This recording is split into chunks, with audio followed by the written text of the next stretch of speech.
بسم اللہ الرحمن الرحیم۔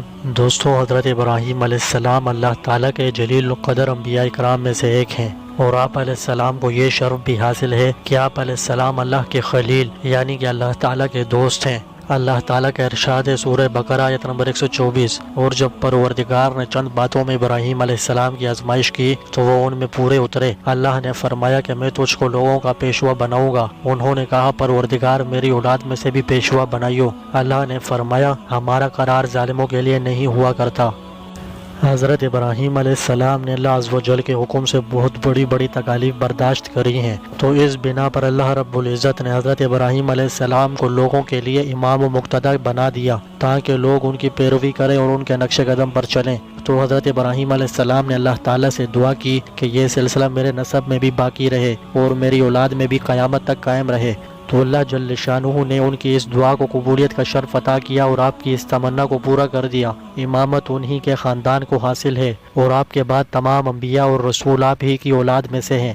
وہیں دوسری طرف ظالموں کو اس دعا سے الگ کر دیا گیا ہے اور امامت کو علم و عمل کے حامل افراد کے ساتھ ہی مخصوص کر دیا گیا۔ ایک حدیث مبارک میں ہے کہ آپ صلی اللہ علیہ وسلم نے ارشاد فرمایا کہ میں ایسی جگہ کھڑا ہوں گا جس سے میدان حشر کی تمام مخلوق میرے اوپر رشک کرے گی، حتیٰ کہ حضرت ابراہیم علیہ السلام بھی۔ صحیح مسلم کی حدیث ہے یہ۔ اس حدیث کے الفاظ سے معلوم ہوا کہ آپ صلی اللہ علیہ وسلم نے حضرت ابراہیم علیہ السلام کی مدح و توصیف فرمائی ہے کہ میرے بعد دنیا و آخرت میں حضرت ابراہیم علیہ السلام سب سے افضل ہیں۔ امام بخاری نے حضرت ابن عباس رضی اللہ تعالی عنہ سے روایت کیا ہے کہ حضرت نبی کریم صلی اللہ علیہ وسلم حضرت امام حسن رضی اللہ تعالی عنہ اور حضرت امام حسین رضی اللہ تعالی عنہ کو اللہ کی پناہ میں دیتے تھے اور فرمایا کرتے تھے کہ تمہارے باپ حضرت ابراہیم علیہ السلام بھی ان الفاظ کے ساتھ اسماعیل و اسحاق علیہ السلام کو اللہ کی پناہ میں دیتے تھے۔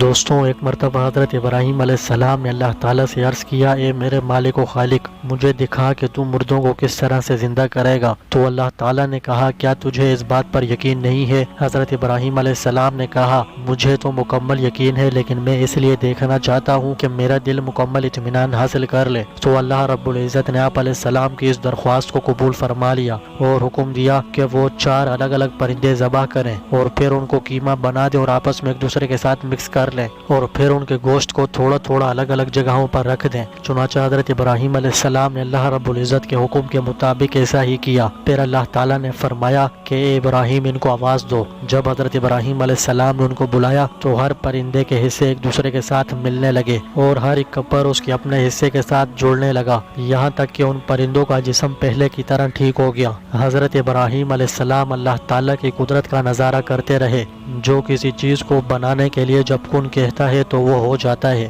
وہ پرندے بھاگ کر حضرت ابراہیم علیہ السلام کی طرف آنے لگے اور اڑ کر نہیں آئے تاکہ ان کا مشاہدہ صاف اور واضح ہو جائے۔ کہا جاتا ہے کہ اللہ تعالیٰ نے حضرت ابراہیم علیہ السلام کو حکم دیا تھا کہ وہ پرندوں کے سر اپنے ہاتھ میں رکھیں۔ اب ہر پرندے کا جسم آ کر اپنے سر کے ساتھ مل کر اپنی اصلی حالت والا پرندہ بن جاتا۔ بے شک اللہ تعالیٰ کے سوا کوئی معبود نہیں جو یہ کام کرنے والا ہے۔